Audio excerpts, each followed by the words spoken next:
Assalamualaikum warahmatullahi wabarakatuh. Alhamdulillah, alhamdulillahi rabbil alamin. Assalatu wassalamu ala ashrafil anbiya'i wal mursalin, sayyidina wa maulana Muhammadin. Asyhadu an la ilaha illallah wa asyhadu anna Muhammadar Rasulullah. Allahumma salli ala sayyidina Muhammad. Muhammadun musahabihil wal ikram, ya wal jalil wal ikram. Alhamdulillah, para jemaah, bertemu lagi kita dalam rangka meningkatkan amal dan ibadah, iman dan takwa kita, tentunya dengan belajar, memperdalam ilmu demi meningkatkan derajat ibadah kita kepada Allah. Para jemaah, kita bertemu lagi dalam tayangan channelnya Buya Pasaman Timur dalam makom majelis zikir ma'rifatullah. Alhamdulillah, para jemaah sekalian, pada yang kesempatan baik ini, pertama marilah kita ucapkan puji dan syukur kita kehadirat Allah Subhanahu wa Ta'ala atas segala limpahan karunia, rahmah dan hidayahnya, sehingga kita dapat beramal dan beribadah kepada Allah Subhanahu wa Ta'ala lahir dan batiniah. Bersalam dan bersalawat kita kepada junjungan kita Nabi Allah, Nabi al-akhirul zaman, Rasulullah sallallahu alaihi wasallam. Atasnya kalamnya dengan melafazkan Allahumma salli ala sayyidina Muhammad wa ala ali sayyidina Muhammad. Para jemaah, para hadirin, para sahabat dan ritulan semua, pada kesempatan tayangan ini saya akan berbagi wawasan, berbagi ilmu apa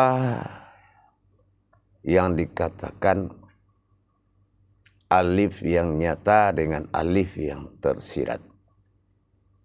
Kenapa kita mengkaji alif yang nyata atau yang tersurat? Apa itu rahasianya sebetulnya? Jangan hanya kita membesarkan pengalaman tanpa kodrat. Kalau alif tersirat, kita sudah pernah mengkaji bagaimana wujud yang sebetulnya alif tersirat itu dalam kaji bismillah. Dan suatu saat akan kita perdalam nanti yang tersiratnya. Tapi sekarang kita akan bahas rahasia tentang mawjudullah pada fi'al lafah, yaitu alif yang nyata. Apa yang dimaksud dengan alif yang nyata? Karena bagaimanapun, inna lillahi, alif akan kembali kepada alif, yang nyata akan kembali kepada sirna. Itulah yang dikatakan kembali kepada Allah. Sampai saat ini, datanglah, tibalah saatnya kita mengkaji alif yang nyata itu. Baik, para jemaah sekalian, berbicara tentang sifat tersurat pada alif dan tersirat pada alif, tidak jauh kita harus kembali mengkaji mana kehambaan Allah yang dinamakan umat pada alif aftar, yaitu alif yang nyata. Dinamakan sifat aftar bagi Allah, sifat banyak. Yang kita tahu selama ini ada sifat ba'dal, ketunggalan bagi Allah pada alif tersirat. Nah, ini adalah peraduan dua sifat yang harus kita jadikan satu hidup, yaitu Allah fil zahiru wa Allah fil batinu. Mana Allah yang berzahir, mana Allah yang berbatin, inilah saatnya kita kupas tuntas, insya Allah. Para jemaah, dalam ilmu pegangan tauhid seperti ini adalah suatu kewajiban dan hal sangat wajib kita ketahui, bukan hanya sekedar tahu. Allah dengan sifat pada nyata diri seseorang. Itu adalah asal sesuatu yang akan menjadi bahasan pada saat ini. Mana sifat nyata bagi Allah pada diri? Itulah kodrat daripada alif bersifat nyata pada surat yang dikatakan jadi Rabbil Alamin. Mana yang menguasai alam ini? Mana sifat Allah yang menguasai alam ini?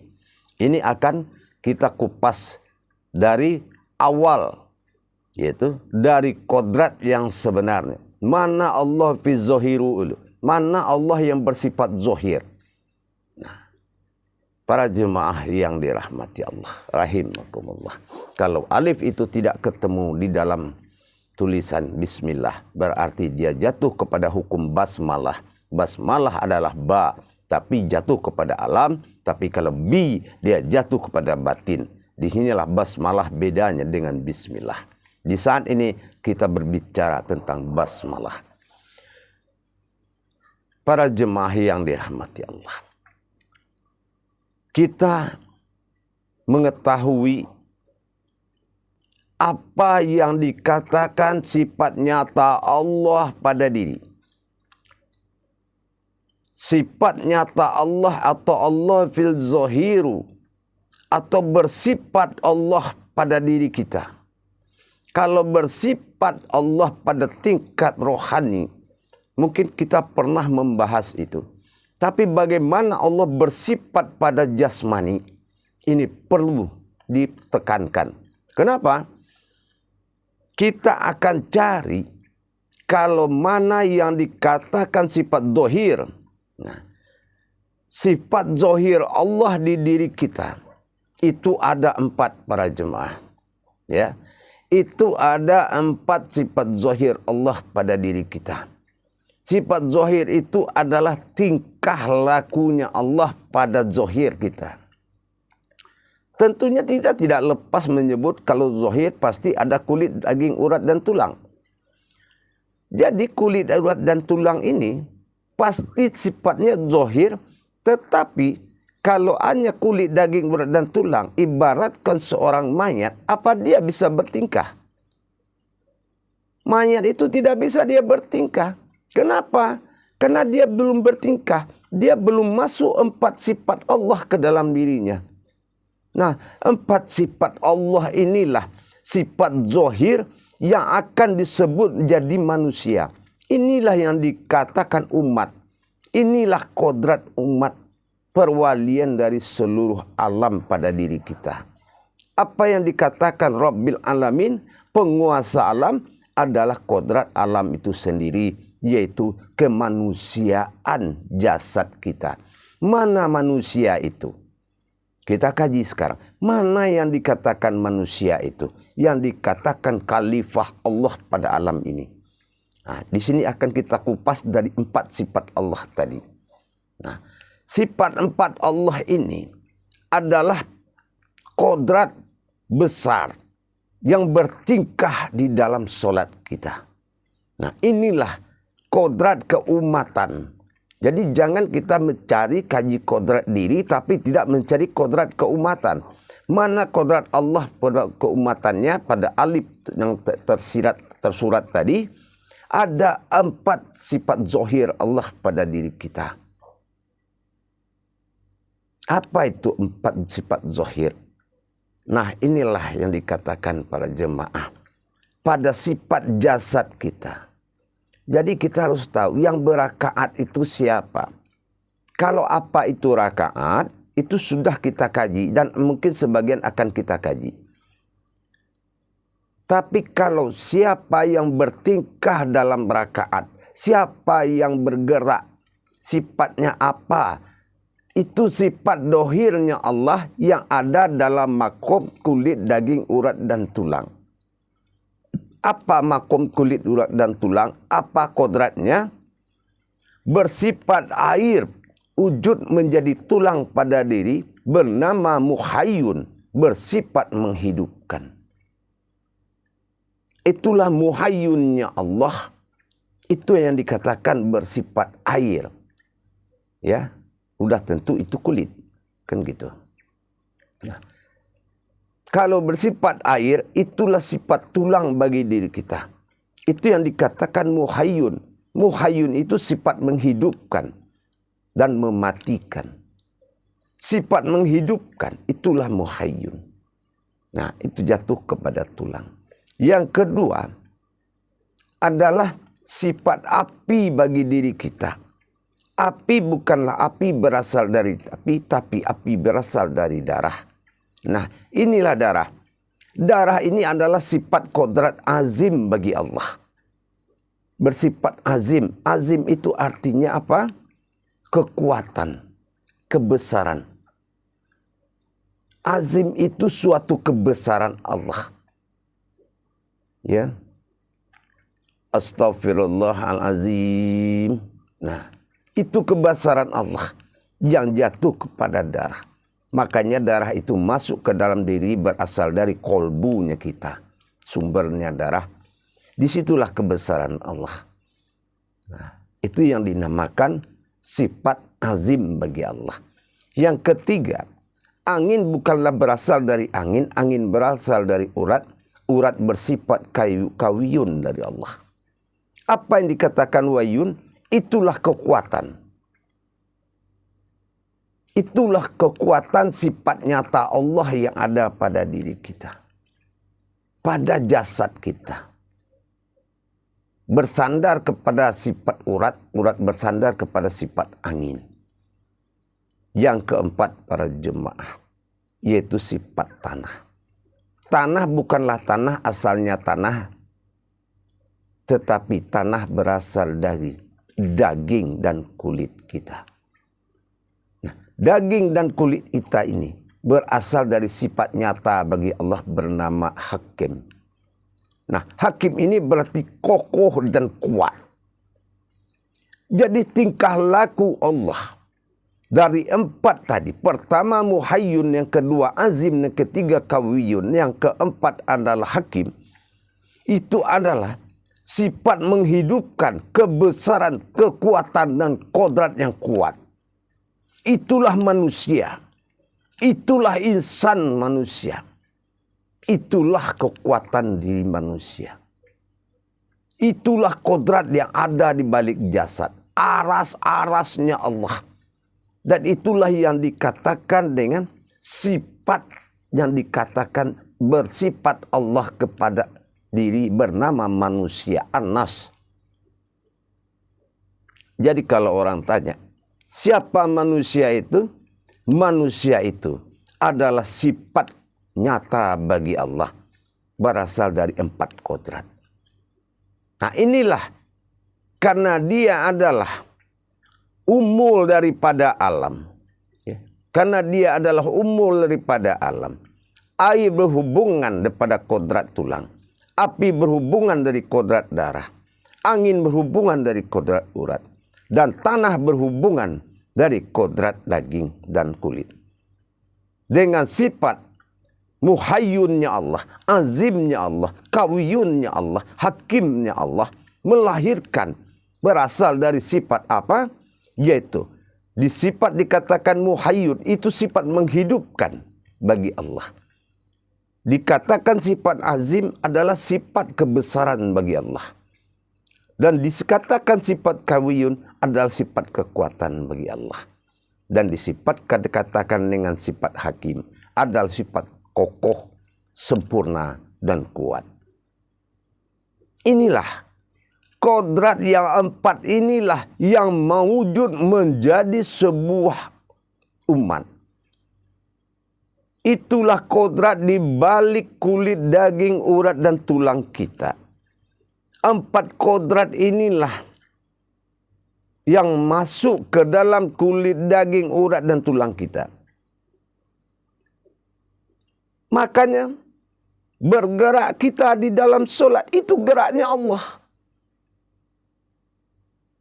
Bukan geraknya kita. Kalau tidak ada muhayyun, tidak akan ada tulangmu. Kalau tidak ada kekuatan yang bernama azim, tidak akan ada darahmu. Dan kalau tidak ada kekuatan yang bernama kawiyun, tidak akan ada uratmu. Dan kalau tidak ada sifat hakim bagi Allah. Tidak akan ada daging dan kulit. Itulah jiwa, itulah nyawanya dia, ruhnya diri kita yang menjadi hayat pada batang tubuh kita. Itulah yang dikatakan umat. Kodrat yang 4 menyatu menjadi aras. Aras itu adalah khodamnya tubuh kita. Khodamnya Allah menjadi jasad. Itulah kemanusiaan kita. Yang bersumber dari alam. Yang diambil daripada sifat alam. Menjadi sifat muhayyun, sifat azim, sifat kawiyun, dan sifat hakim. Jadi kalau kita bergerak, itu sifat Allah. Manusia itu sifat Allah. Makanya nas dibalik jadi sin. Nas itu manusia. Kalau kita berpulang kepada Allah, itu kembali jadi sin dibalik. Kenapa? Itulah kodrat manusia yang menjadi sifat nyata bagi alif, yaitu Rabbil Alamin, Tuhan dari sekalian alam. Kalau yang 4 itu didatangi oleh sifat hamdunya Allah. Inilah dia. Dikumpulkan menjadi satu namanya hamdu. Hamdu itu adalah zat aras yang ada di dalam jantung kita. Kalau hal hamdu lillahi rabbil alamin. Yang 4 ini digabung menjadi satu namanya hamdu. Dia yang berbuat alhamdulillah. Ingat, gerakan Allah. Kalau sudah bergerak Allah pada di hamdu lillah rabbil alamin, dia akan mengatur dan segala macamnya. Kita akan mengatur semuanya di alam ini. Air, api, angin, tanah, dia akan beribadah kepada kita. Kalau kita melahirkan zat hamdu yang terbuat dari zat yang 4 tadi, aras yang 4 tadi yang menjadi manusia. Makanya kita perlihatkan solat. Alif tersirat berdiri di dalam takbir. Tapi ada 2 berdiri jamaah. Jangan lupa. Setelah ruku juga ada yang berdiri. Inilah alif yang nyata. Setelah ruku berdiri. Itu alif yang nyata. Tapi alif yang tersirat itu yang berdiri setelah takbir. Tapi setelah ruku itulah alif yang nyata. Maka alif yang nyata 4 sifat bagi Allah tadi. Maka dia memohon ampun kepada alif tersirat. Rabbana lakal hamdu minus samawat. Dia selalu beribadah dan minta ampun. Berdiri pas sudah ruku dengan berdiri setelah takbir. Ini yang 2 alif. Alif tersirat setelah takbir. Berdiri diri sifatnya Allah. Ya. Diri sifat itu adalah diri yang bersifat ilah, ba'dal, tunggal bagi Allah. Tapi setelah ruku berdiri, itu namanya aftar. Wali Allah dalam bersifat kepada Allah. Itulah yang dinamakan alif nyata wali daripada alif tersirat. Begitu para jemaah. Insya Allah. Semakin dekat kita dengan Allah dengan mengkaji kodrat-kodrat ini. Jadi jangan kita mengatakan kita manusia, tapi kita tidak tahu manusia kita apa. Manusia atau anas, ya ayyuhan nas atau ya ayyuhal lazi. Kalau lazi itu adalah sifat daripada tersiratnya alif. Ladzi, subhanalladzi, yang bisa disucikan. Tapi kalau yang dikatakan alif tersurat tadi, yang nyata tadi, ya ayyuhan nas, ilahin nas. Sifat nas bagi manusia adalah sifat Tuhan. Bersifat Allah pada jasad. Nyatalah alif, namanya alafa. Kalau alif tersurat itu namanya alafa. Alafa itu artinya apa? Menyatukan. Makanya kita harus menyatukan umat ini kepada Allah. Karena khalifah Allah adalah alafanya jasad yang 4 itu. Menjadi zat hamdu. Bernama nas. Itulah kita manusia. Kemanusiaan kita adalah kemanusiaannya Allah yang bersifat pada diri kita. Yaitu dengan 4 kodrat tadi yang menjadi manusia. Yaitu sifat Allah, bersifat Allah pada jasad. Setelah rohani berdiri, nurani pegangan Adam. Rohani pegangan Muhammad, nyawa batin pegangan Allah. Setelah ada hakikat yang 3, masuklah hakikat yang 4. Apa yang 4 tadi? Itulah yang menyambut bersifat Allah pada jasad dengan sifat muhayyun, azim, kawiyun, dan hakim. Inilah tingkah laku kita sehari-hari. Jaga mulai sekarang tingkah lakumu. Kamu berbuat baik, sesungguhnya Allah yang berbuat. Kau berpahala. Tapi kalau kamu berbuat jahat, sesungguhnya Allah yang berbuat jahat. Makanya kamu berdosa. Itulah dikatakan amaliyah. Kalau kita bersandar mengatakan amaliyah itu kulit, daging, urat, dan tulang, itu salah. Tapi kalau kita melihat ke dalamnya, aslinya kulit itu sifatnya kodratnya muhayyun. Ya. Aslinya kulit itu dari Al-Hakim, aslinya urat itu dari Kawiyun, dan aslinya darah itu dari Azim, dan aslinya tulang itu dari Muhayyun. Itu 4 kodrat Allah yang didatangi oleh sifat 3 tersiratnya alif itu. Dinanti oleh 4 kodrat nyata. 4 tambah 3 berapa jemaah? 7. Bersifat namanya. 3 pada alif tersirat, 4 pada alif tersurat. Alif tersurat menjadi manusia, umat, dan alif tersirat menjadi sifat bagi Allah, Tuhan. Makanya inna lillahi. Hati-hati.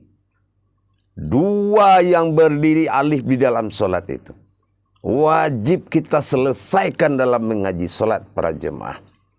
Berdiri setelah ruku dan berdiri setelah takbir, yaitu pada awal solat. Makanya tidak ada panggilan berdiri dan sujud engkau dalam solat. Tetapi berdiri ruku dan sujudlah engkau. Nah itu yang dipanggil. Itu dari sisi ibadah. Tapi dari sisi kodrat kemanusiaan, berdiri dan berdiri menyatu dalam duduk. Ingat para jemaah, hati-hati kamu bergerak. Aras Allah, zat Allah 4 di dalam jasadmu yang membuat alam ini jadi. Malulah kepada alam ini. Dia bertasbih kepadamu siang dan malam. Tapi kamu tidak mengajaknya solat di saat engkau telah berdiri dari ruku. Sesungguhnya yang dikatakan kita sempurna maujud. Tetapi ingat, jiwa dari yang 4 itu, itulah yang menjadi akhlaknya sifat yang 4. Menjadi akalnya sifat yang 4. Menjadi imannya sifat yang 4 tadi. Jadi para jemaah yang dirahmati Allah, terungkap pada tayangan ini 4 kodrat sifat Allah pada jasad dalam alif tersurat. Yang Rabbil Alamin, yang panutan oleh sekalian alam. Dan jagalah kodrat dan marwah dirimu. Jangan rendahkan dirimu di mata alam ini, karena dia berasal darimu. Dia berasal dari dirimu para jemaah, para umat. Beradablah kalau kita mau buang hajat, cari tempatnya. Jangan perlihatkan. Lawan adab itu apa? Biadab. Jadi kalau seseorang berbuat biadab di depan pengikutnya sendiri, itu dia makan biadab. Tapi kalau dia menghormati pengikutnya, itu namanya dia beradab. Ingat, kodrat daripada yang 4 itu bernama hamdu, yang ada batin pada zat yang ada duduk dalam jantung kita. Alif tersirat masuk ke dalam qalbi, alif tersurat duduk dalam jantung. Maka berzikir jantung dengan Allah, Allah. dan berhimpun dalam qalbi la ilaha illallah, dan Muhammad roh usul menghubungkan kedua alif ini dengan suatu ruhnya Allah bernama roh usulullah. Itulah makom rohani yang menghubungkan bersifat Adam pada 4 kodrat tadi. 4 kodrat alif bersifat Adam jatuh kepada kulit, daging, urat dan tulang, yaitu umul daripada alam, rahmatan fil alamin pada Muhammad. InsyaAllah para jemaah, keinsanan kita, mewujudnya kita sudah ada posisinya pada alif nyata yang tersurat. Inilah jasad kita. Itulah 4 kodrat yang membuat kita ada. Coba kalau kodrat 4 itu tidak ada, tidak mungkin kita ada. Artinya apa? Bukan dari tersiratnya. Kodrat kemanusiaan kita tidak ada. Karena ternyata 4 sifat yang mewujud menjadi batang tubuh ini adalah 4 kodratnya Allah. Makanya ada sifat Allah Rabbil Alamin, sifat Tuhan Ilahi Nas. Sifat alif tersirat Ilahi Nas, sifat alif tersurat adalah Rabbil Alamin. Rabbil Alamin bersifat aftar dan alif tersirat bersifat ba'dal. Ba'dal artinya tunggal, aftar artinya banyak atau berumat. Sifat berumat Allah itu manusia. Manusia itu 4 kodratnya. Dari manusia itulah, dari 4 kodrat terbentuklah manusia, yaitu zat hamdunya Allah. Makanya jantung itu bergerak, itu menyatakan kita ada. 4 kodrat itu sudah menjadi satu. Itulah yang dikatakan menjadi titik 4 kodrat itu titik yang terlihat. Titik yang terlihat itulah yang berkalam dalam jantung. Sungguh dahsyat manusia ini. Ternyata perwujudan kita juga adalah perwujudan Allah. Maka peliharalah hidupmu para jemaah. Allah wujud, Allah pun mawujud. Artinya apa? Berbahagia kita mendapatkan tempat hidup dalam kodratnya Allah. InsyaAllah para jemaah, mulai hari ini jagalah adabmu di depan alam. Jangan kamu menghinakan dirimu para jemaah, karena kamu insan yang dimuliakan oleh alam ini. Air ketergantungan kepada kamu karena kamu asalnya. Api, angin, tanah, mereka ketergantungan kepada kamu. Mereka menghargai dan menjunjung tinggi kamu.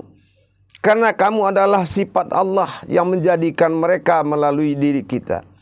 Dinyatakan oleh Allah sifat ketuhanannya pada alam. Maka mewujudlah kamu. Kitalah yang mewujud perwalian Allah dari 4 kodrat itu. Yang mewujud menjadi kulit, daging, urat dan tulang. Yang menjadi jiwa dan hidup bagi air, api, angin dan tanah. InsyaAllah. Ini Rabbil Alamin.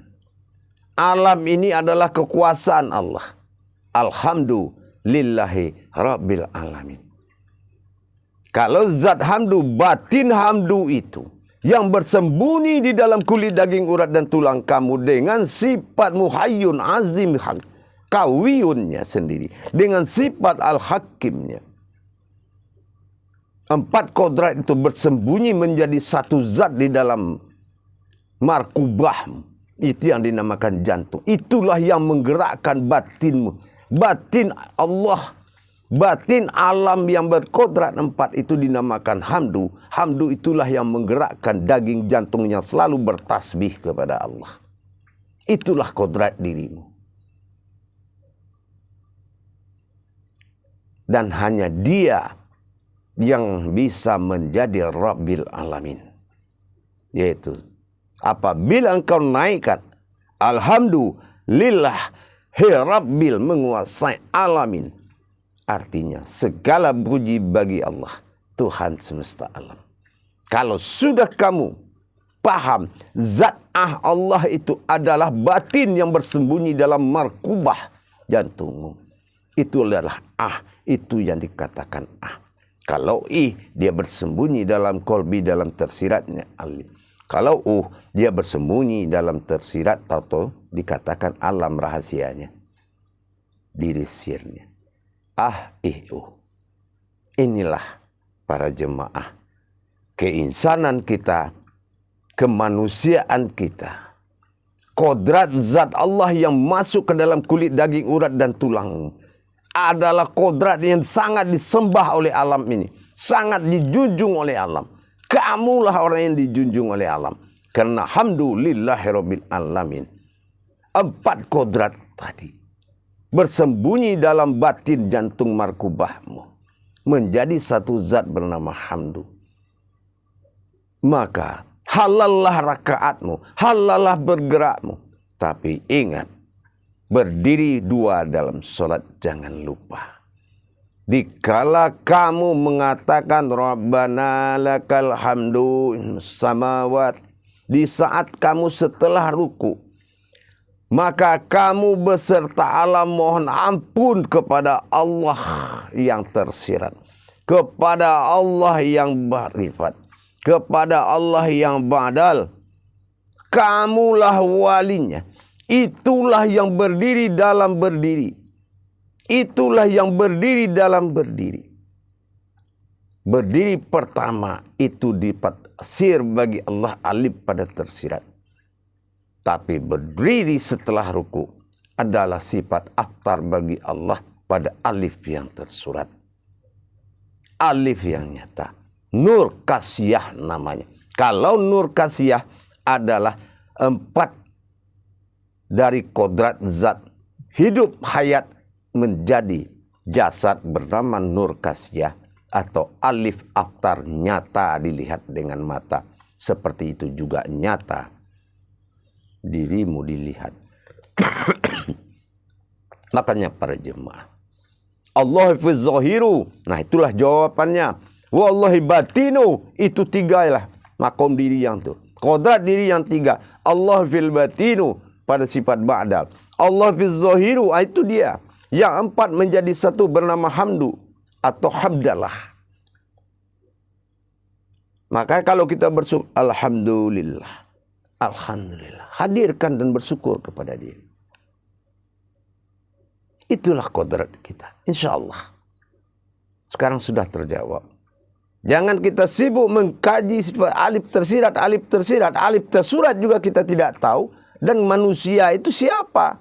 Manusia itu adalah sifat 4 daripada Allah. Maka kita kaji tadi. Maka kita tahu kita adalah perwalian daripada Allah untuk alam ini. Rabbil alamin. Maka hubungan antara kita tauhid alamiah kita kepada alam ini sangat kuat. Kenapa? Batin alam ini kiamat atau tidak kiamat kembali kepada batiniah yang ada di dalam sifat markubah kita. Itulah kodrat yang 4 tadi. Asal muasal semua terjadi. Dengan adanya sifat muhayyun bagi diri kita, terjadilah air. Dengan sifat azim bagi diri kita, maka terjadilah api. Dan dari sifat kawiyun bagi diri kita, maka terjadilah angin. Dan dari sifat hakim bagi kita, maka terjadilah tanah.